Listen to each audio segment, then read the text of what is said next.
The real meaning of 666 is not what you were told. For centuries, a single number has been shorthand for pure evil, 666. We've all seen it in horror movies and heard it in dark prophecies, branded as the mark of the beast that signals the end of the world. It's the calling card of a demonic antichrist, a sign of a coming catastrophe, and a number we've been taught to fear.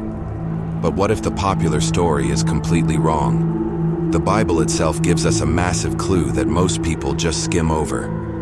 In the book of Revelation, chapter 13, verse 18, it says that 666 is the number of a man. That one short phrase changes everything. What if 666 isn't a forecast for the distant future, but a secret code? A hidden message of rebellion written by early Christians to identify a tyrant so powerful and so terrifying, they didn't dare speak his name out loud. Today we're cracking that ancient puzzle to reveal the real historical identity hidden behind the world's most infamous number. Section 1. The world of Revelation. To crack this code, you have to picture the world it was written in. The book of Revelation is attributed to a man named John of Patmos, writing near the end of the very chaotic 1st century. This was not a good time to be a Christian. They were a tiny, misunderstood minority inside the colossal Roman Empire, a brutal political and military machine. And Roman emperors were starting to demand more than just loyalty. They wanted to be worshipped as gods. Emperors like Domitian, who was likely in power when Revelation was written, and his infamous predecessor Nero, actively pushed this divine image.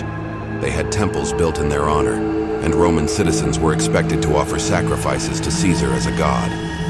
For Christians, who believed only one God was worthy of worship, this was a line they could not cross. But refusing to worship the emperor wasn't just a religious disagreement, it was seen as treason, an act of rebellion against the state itself. This refusal came at a horrifying price: persecution, imprisonment, and often a gruesome death. In a climate of intense fear, you couldn't just write a pamphlet condemning the emperor. That was a death sentence. So, if you wanted to send a message of hope to your fellow believers, a message that trashed the tyranny of Rome and its God King, you had to get clever. You needed a way to hide your meaning in plain sight. You needed a code. And that's exactly what Revelation is, an incredible piece of resistance literature, packed with symbols and metaphors designed to be understood by insiders while looking like mystical nonsense to any Roman official who might stumble upon it. Section 2. The Ancient Art of Gematria. The key to unlocking the 666 code is a practice that was incredibly common in the ancient world: gematria. In Greek, it was called isopsephy. The idea is surprisingly simple. In ancient languages like Hebrew and Greek, letters also doubled as numbers. Alpha was 1, beta was 2, and so on. This meant every single word or name had a numerical value, which you could find simply by adding up its letters. This wasn't some dark secret art, it was practically a game. We found it scrawled as graffiti in ancient ruins, with a Roman lover writing something like, "I love her whose number is 1308. It was used in philosophy and literature to embed hidden layers of meaning. So when the author of Revelation writes, "This calls for wisdom. Let the one who has understanding calculate the number of the beast," he was giving his readers a direct command. He wasn't asking for a divine vision, he was challenging them to do the math. This sentence is our Rosetta Stone. It tells us that 666 isn't just a random number that feels evil. It's the solution to a riddle, and the answer is a specific name. Section 3. The Reveal. Calculating the name of the beast. So, if 666 is the number of a man, who was he? The overwhelming consensus among modern historians and biblical scholars points to one person: the first Roman emperor to systematically persecute Christians, a man whose name became a synonym for tyranny: Nero Caesar.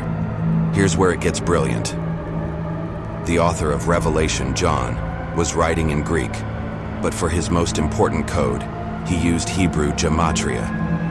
This was a clever move. It made the code solvable for Christians with a Jewish background, but added an extra layer of protection against any prying Roman eyes. Here's how the math breaks down. You take the name and title, Nero Caesar, and you write it out in Hebrew letters, Neron Caesar. That's spelled Nun, Resh, Vav, Nun, Kof, Samek, Resh. Now we just apply the Hebrew numerical values. Nun, N, Shakir 50. Resh, R, 200. Vav, Babors 6. Nun N, 50. Kof, K, Biav 100. Samek, S, R 60. Resh, R, 200. Add them up. 50 plus 200 plus 6 plus 50 plus 100 plus 60 plus 200. And you get exactly 666. This isn't a coincidence. It's a direct, calculated, and politically explosive accusation hidden in a number. To a first-century Christian with understanding, the message was unmistakable. The monstrous beast from the sea demanding worship was the Roman imperial system, embodied by the man who started its legacy of terror, Nero. And even though Nero was dead by the time Revelation was written, his reign was so horrific that a popular myth spread that he would come back from the dead. The beast, described as wounded yet lived, was a direct reference to this Nero is risen legend, making the connection impossible for the original audience to miss. Section 4.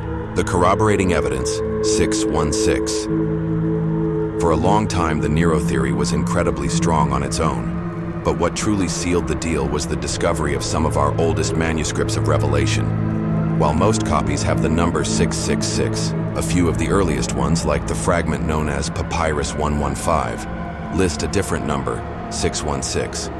For years, scholars thought this was just a typo, but then they applied the exact same gematria test. The name Nero was spelled Neron in Greek, but in Latin, the empire's official language, it was often spelled without the final N, Nero. So what happens if you take the Latin spelling, Nero Caesar, and run the Hebrew gematria on that? The spelling is almost identical, but it drops that last letter, the final nun. So you start with 666, and you subtract the value of that last nun, which is 50. 666 minus 50 equals 616. This is the smoking gun. The existence of the 616 variant isn't a mistake, it's a confirmation. It shows that early scribes, likely in Latin-speaking regions, updated the number to match the local spelling of the tyrant's name.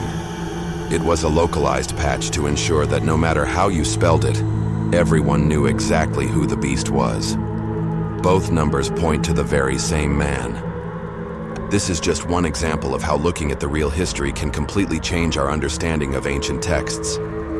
If you enjoy solving puzzles like this and want to explore the historical truth behind famous myths and legends, make sure you subscribe and hit that notification bell.